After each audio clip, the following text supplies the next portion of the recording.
Cardio programming comes in three basic formats.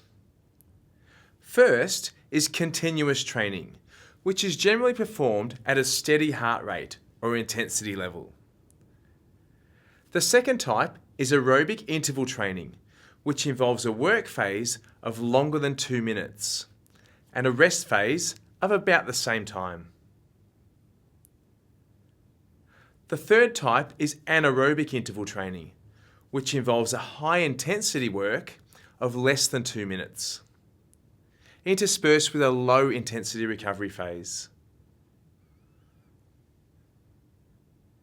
Continuous training can also be termed long slow distance training and is great for increasing aerobic metabolism. That is, the amount of ATP being produced by the mitochondria. This type of training maximises the utilisation of fats for fuel and also provides an excellent platform for the other two types of training. Continuous training is also very beneficial as the loads on the body are lower, so it can be performed on most days of the week. A good example of a continuous workout is a 20-minute cycle at a rating of perceived exertion of 3 to 4. You shouldn't be out of breath at any time during this set. Continuous training is great for beginners as it's less complex and easy to monitor performance.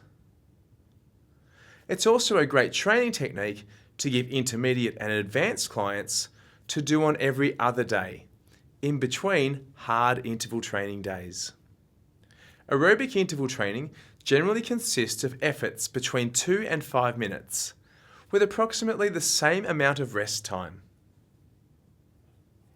An example of this type of workout would be a 3-minute run on the treadmill at speed 12 and incline 4, with a 5-minute walk at speed 6, incline 0, repeated 3 times. The benefits of this type of workout are increased fitness and increased calorie burning per hour. It's targeted at people of intermediate to advanced fitness levels. The last type of training is called anaerobic interval training.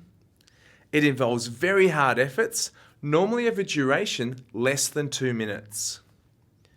Each effort normally carries a recovery phase of 1.5 to 2 times its duration.